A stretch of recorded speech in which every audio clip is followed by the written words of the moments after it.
Assalamualaikum warahmatullahi wabarakatuh.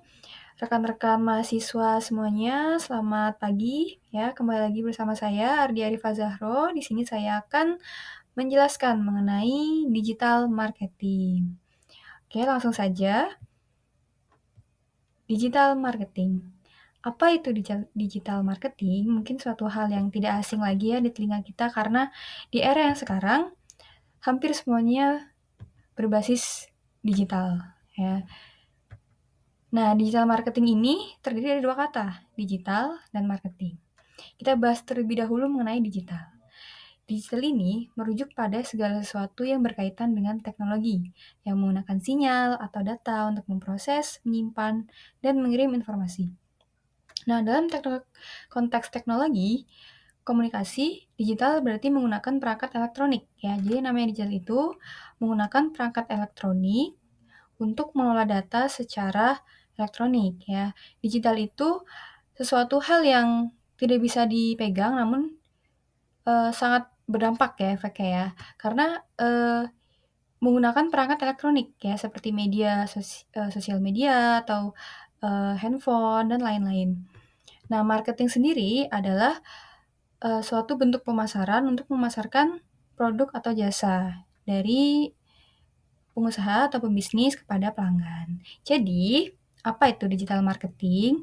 Digital marketing adalah strategi pemasaran yang menggunakan media digital dan internet untuk mempromosikan produk atau jasa kepada konsumen. Di dunia yang serba modern ini tentunya tidak luput ya dengan digital marketing. Banyak pengusaha-pengusaha dan pebisnis lain menggunakan media pemasarannya secara digital. Mengapa ya? Mengapa sih harus menggunakan digital marketing gitu? Karena yang pertama, digital marketing ini dapat diterapkan pada semua jenis bisnis. Tentu saja, bisnis apapun itu bisa menggunakan pemasaran secara digital. Nah, digital marketing ini lebih fleksibilitas dan skalabilitas. Karena digital marketing ini menawarkan berbagai ukuran dari jenis bisnis, mulai dari usaha kecil menengah ya, atau UMKM, maupun hingga perusahaan besar. Nah, strategi apa yang dilakukan? Strategi yang dilakukan yaitu dapat diatur sesuai dengan kebutuhan dan kapasitas bisnis ya. Anggaran-anggarannya pun yang kita gunakan untuk pemasaran, kita bisa atur sedemikian rupa agar mencapai nilai yang efisien. Dan yang kedua, menjangkau audiens yang lebih luas. Seperti yang saya katakan tadi, dengan daya digital, semua orang bisa mengakses ya. Beda halnya dengan pemasaran tradisional, di mana hanya orang-orang sekitar keliling daerah situ saja yang dapat mengakses dari iklannya. Tapi kalau misal digital marketing ini, kita bisa mengakses ke berbagai seluruh penjuru dunia. Karena digital marketing ini menjangkau pelanggan potensial tanpa batasan geografis ya, berbeda dengan pemasaran tradisional yang terbatas pada area tertentu. Digital marketing ini memungkinkan dalam membuat target audiens berdasarkan demografi, minatnya, perilaku, dan lokasi. Misalnya ya, suatu produk ingin dipasarkan kepada target pasarnya adalah usia Gen Z begitu. Bisa juga gen milenial atau lokasinya di mana seperti itu. Jadi ya kita bisa mempertimbangkan dan menargetkan aspek demografi dan geografisnya. Dan yang ketiga, mengapa harus menggunakan digital marketing? Karena biayanya lebih efisien, tentu. Digital marketing ini menawarkan berbagai metode pemasaran secara digital yang hemat biaya. Kalau kita bandingkan dengan pemasaran tradisional, kita tentu membutuhkan yang namanya cetak banner, pamflet, dan lain-lain, dan biayanya pun tidak sedikit. Namun, ketika kita menggunakan digital marketing, kita hanya mengupload saja di sosial media, dan semua khalayak bisa melihatnya. Atau bisa mengakses apa yang kita pasarkan, gitu. Next, selanjutnya. Di digital marketing ini, kita memiliki komponen utama. Apa saja? Mungkin yang tidak asing ya di telinga kita dan memang sedang marak juga adalah sosial media marketing. Sosial media marketing.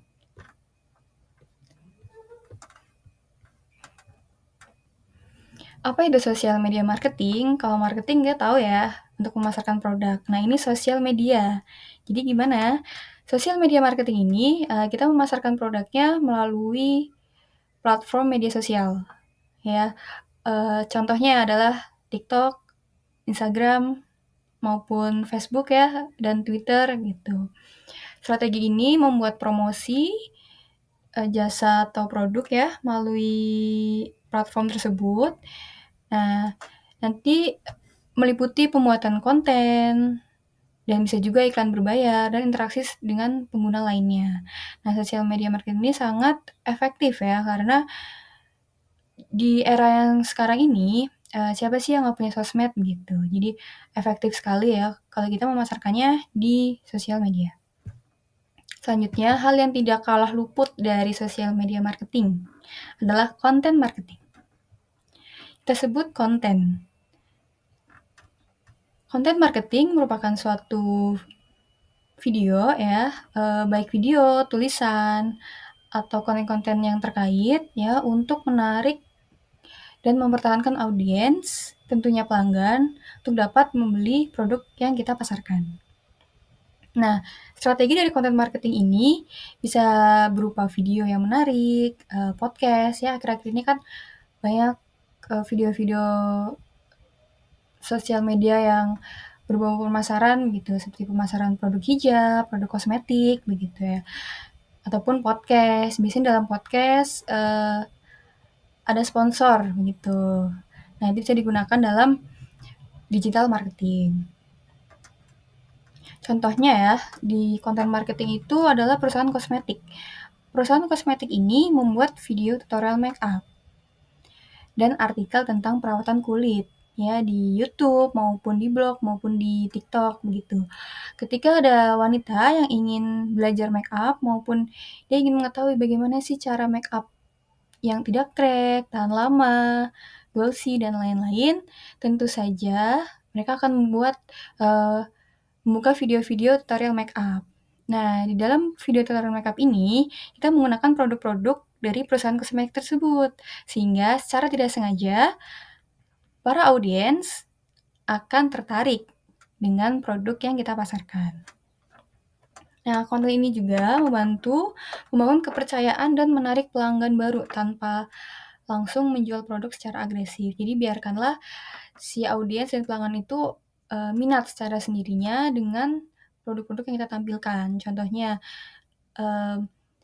salah satu audiens ini mengeluhkan mengapa make up-nya suka crack, mungkin butuh primer dan lain-lain. Nah, di dalam video tutorial ini ditampilkan primer yang recommended ya, otomatis dari si audiens akan mengikuti produk yang terdapat di video tutorial tersebut.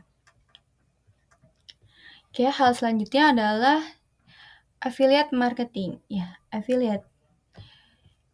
Ini merupakan suatu job new ya, suatu pekerjaan baru di era sekarang di mana ini bisa dilakukan oleh siapa saja ya, dengan syarat mereka punya akun sosial media, mereka mempunyai handphone tentunya ya, dan bisa dilakukan kapanpun dan dimanapun gitu. Ini biasanya menjadi sambilan bagi mahasiswa sekarang.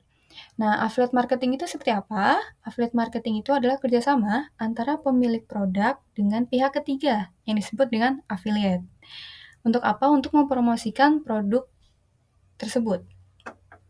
Nah, gimana sih affiliate ini mendapatkan upah atau gaji dari perusahaan? Jadi affiliate ini mendapatkan komisi dari setiap penjualan yang berasal dari promosi mereka.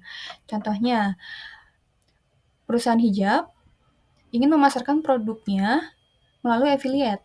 Affiliate membuat konten, lalu dipasarkan, di-upload di TikTok, dan di caption-nya dituliskan link untuk membeli produk tersebut. Ketika audiens tertarik untuk membeli produk hijab tersebut, maka mereka akan mengklik link-nya dan si affiliate mendapat komisi dari penjualan. Selanjutnya, mungkin yang asing kita dengar ya, adalah pay per click atau PPC. Pay per click advertising ini merupakan model iklan yang berbayar, di mana pengiklan ini membayar setiap kali iklan mereka diklik. Ini biasanya kita temukan pada Google Advertising. Ketika kita mencari apapun itu di search di Google, nanti biasanya muncul tuh iklan-iklan yang berseliweran ya di halaman beranda Google. Nah, itu namanya pay per click advertising. Nah, gimana sistem ini? Sistem pay per click advertising ini, ketika perusahaan mengupload untuk iklan ini, maka audiens yang mencari dan mengklik iklan yang dipasarkan oleh perusahaan ini, maka nanti perusahaan ini akan membayar sejumlah dari berapa setiap kali mereka mengklik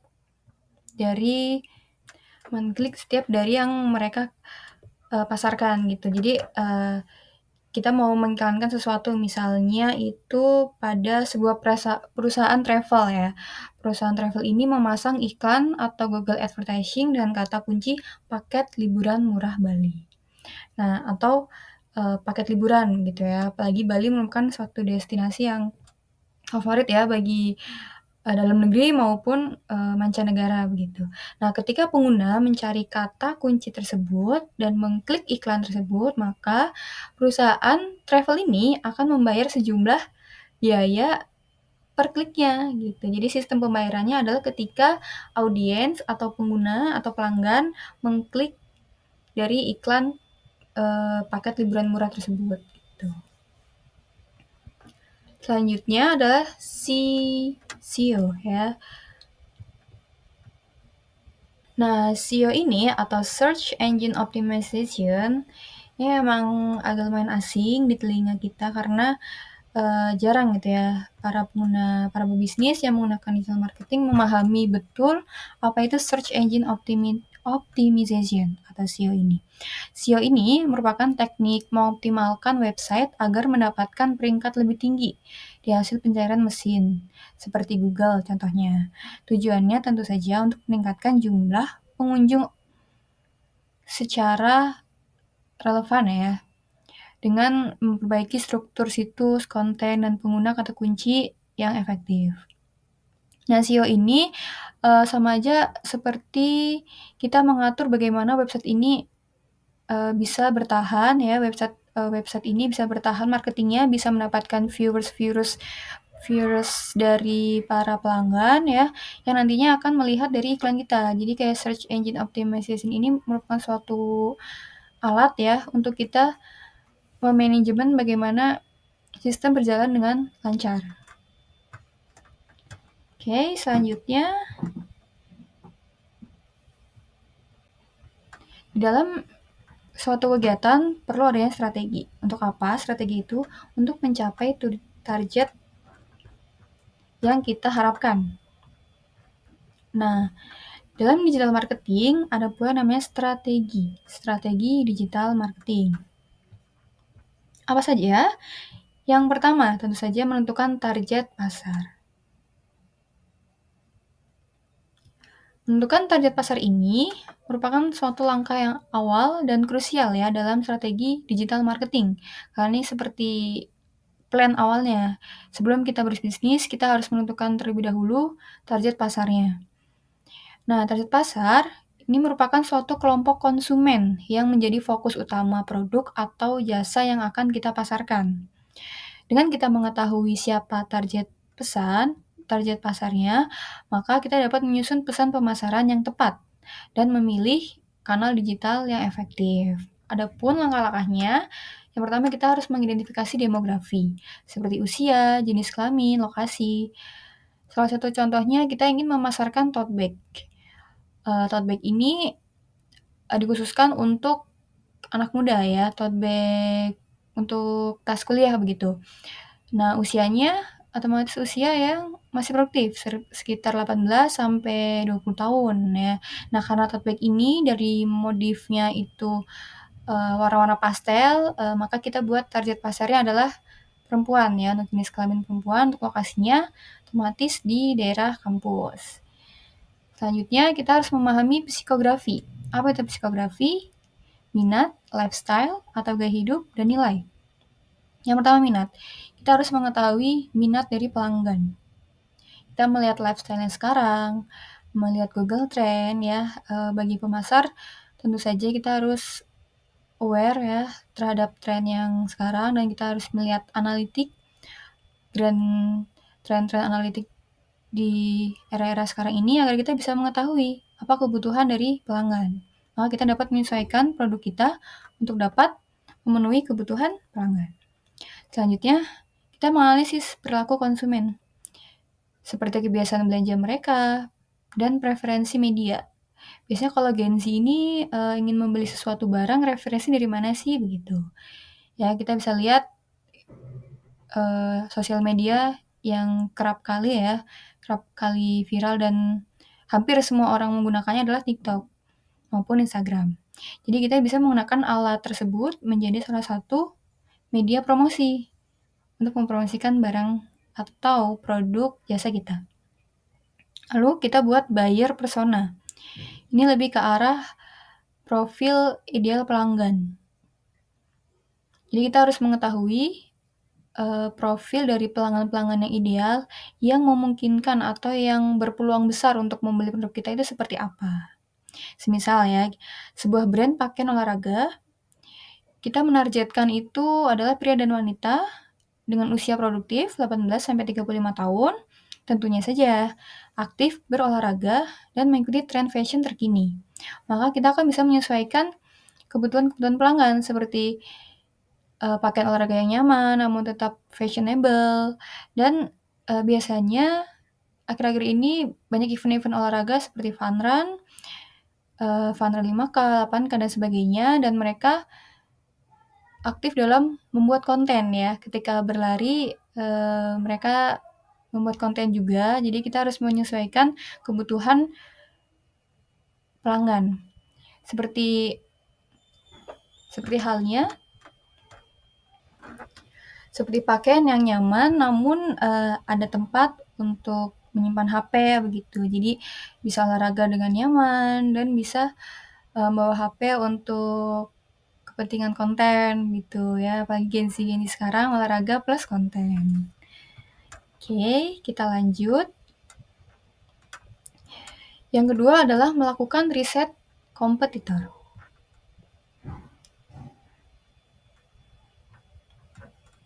Tadi untuk menentukan target pasar sudah saya jelaskan ya. Harus kita menentukan secara demografi, psikografi ya. Intinya kita harus mengetahui kebutuhan pelanggan gitu. Jangan sampai kita membuat suatu produk yang emang gak dibutuhkan oleh pelanggan, jadi percuma ya. Sangat tidak relevan gitu. Selanjutnya, hal yang paling penting juga di sini strateginya kita harus riset kompetitor. Dalam sebuah bisnis, yang namanya kompetitor itu sangat banyak. Satu produk bahkan bisa mencapai 1000 kompetitor lainnya. Apa yang harus kita lakukan?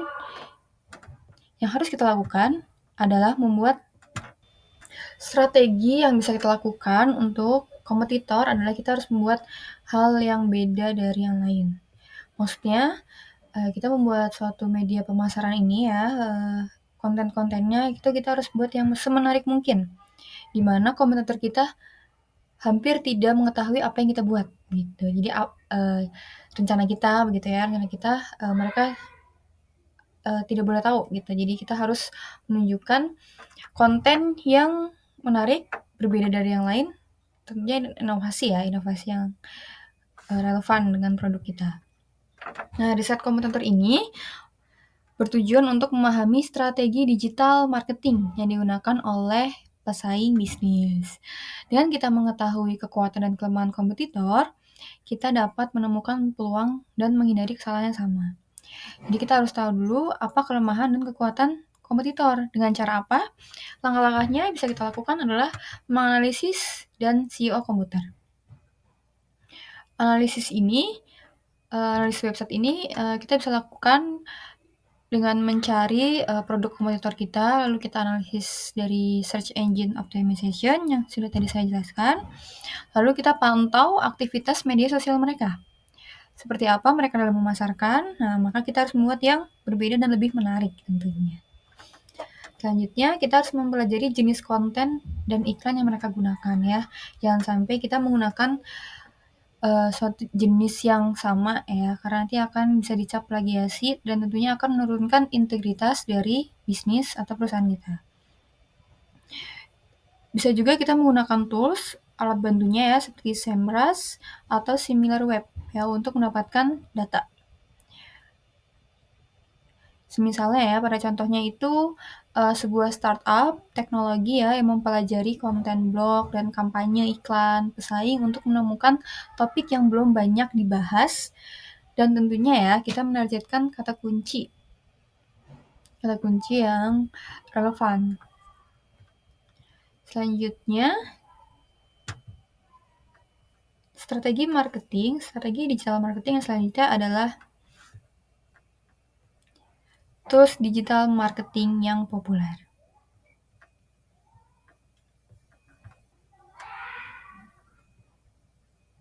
Nah, tools digital marketing yang populer ini merupakan suatu alat yang digunakan pada kegiatan digital marketing untuk membantu mempermudah pengelolaan, analisis, dan optimasi kampanye pemasaran. Alat ini dapat meningkatkan efisiensi dan efektivitas dari strategi digital marketing. Contohnya, Google Analytics. Ya, namanya juga Google Analytics ya, pasti untuk menganalisis traffic website dan perilaku dari pengunjung. Kita harus mengetahui dulu kebiasaan mereka search itu apa gitu ya, tentang produk yang kita pasarkan. Semisal kita produk tas nih, biasanya tuh para Gen Z terutama wanita ya membutuhkan tas seperti apa sih? Oh, traveling, pengen yang modis gitu kan. Fashion modis itu seperti apa? Jadi kompatibelnya banyak, warnanya warna clean ya, clean color gitu, dan otomatis kualitasnya harus bagus. Namun dengan harga yang sesuai juga ya gitu. Selanjutnya ada Google Ads. Google Advertising ini merupakan platform iklan yang berbayar yang disediakan oleh Google. Selanjutnya ada SEMrush atau Ahrefs ini merupakan tools SEO (Search Engine Optimization) untuk meriset kata kunci dan analisis kompetitor. Ini alat yang untuk kita memanage ya, bagaimana caranya kita memanage data-data, mendapatkan data gitu ya, dan mencari kata kunci dari analisis kompetitor. Selanjutnya ada Hootsuite atau Buffer. Ya, ini merupakan manajemen dari penjadwalan posting media sosial. Jadi ketika kita ingin memposting iklan kita, memposting pemasaran kita, produk kita di media sosial tentunya, kita harus mengetahui jam-jam krusial. Dimana ketika kita ingin mempromosikan food and beverage atau makanan, maka kita harus memposting di jam istirahat atau jam makan siang, seperti jam 11 ataupun jam 12. Nah, itu akan memungkinkan banyak para pengguna untuk melihat video kita yang akhirnya karena mereka lapar, meningkatkan peluang untuk membeli produk makanan kita. Selanjutnya ada MailChimp. Ini memang sudah jarang ya digunakan, namun ada beberapa perusahaan yang masih menggunakan MailChimp. Ini seperti platform email marketing ya untuk mengelola kampanye email. Nah, contohnya seperti apa? Contohnya adalah pada bisnis e-commerce menggunakan Google Analytics untuk memantau performa website dan MailChimp dalam mengirim newsletter promosi kepada pelanggan. Ya, kita bisa lihat ya seperti aplikasi online, mungkin Gojek, Grab gitu ya. Mereka rutin setiap ada promo atau ada event-event tertentu ya, mereka biasanya menyediakan promo dan akan dikirimkan langsung kepada pelanggan ya melalui notifikasi. Itu salah satu contohnya dari MailChimp atau Google Analytics-nya.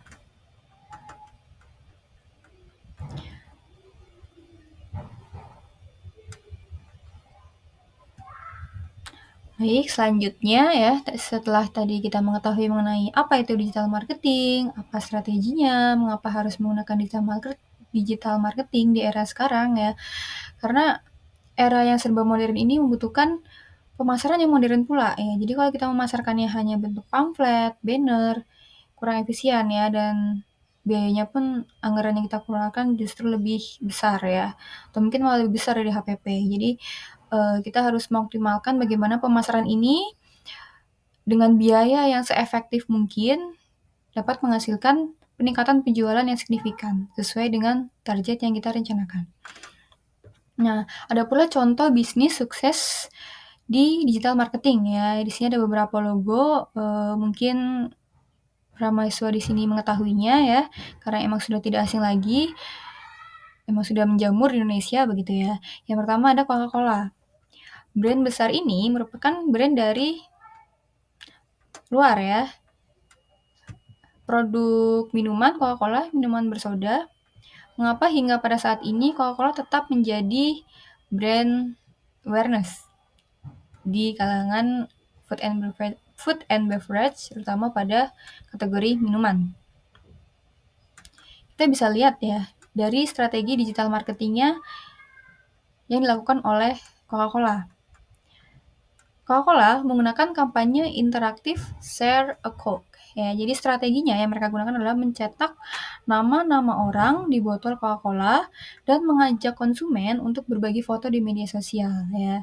Apalagi media sosial ini sangat cepat sekali ya beredar infonya. Ketika satu orang mempost, hampir hitungan detik mereka bisa melihat dari postingannya gitu. Apalagi Gen Z ya, ketika mereka melihat suatu tren, nah akan merasa FOMO, jadi ingin mengikuti tren tersebut gitu. Makanya kampanye ini sangat efektif digunakan oleh Coca-Cola hingga meningkatkan interaksi positif dan brand awareness secara signifikan. Selanjutnya, KFC. KFC ini menggunakan humor dalam konten marketingnya ya, seperti konten lucu dan menghibur di media sosial. Ini targetnya adalah anak usia dini biasanya. Dan KFC juga membuat suatu event ya, seperti paket ulang tahun gitu ya untuk anak-anak usia dini. Selanjutnya ada warung MJS. Ya, ini salah satu bisnis dari Indonesia, yaitu warung MJS di Yogyakarta. Ini dikenal dengan menggabungkan cita rasa pedas khas masakan Jawa Tengah dan dipadukan dengan suasana warung yang otentik dan penuh lokasi antik. Selain itu, kampanye interaktifnya itu mereka bisa request menu baru gitu. Para konsumen atau pelanggan mereka diberi kesempatan untuk memberikan menu baru di warung MJS ini gitu.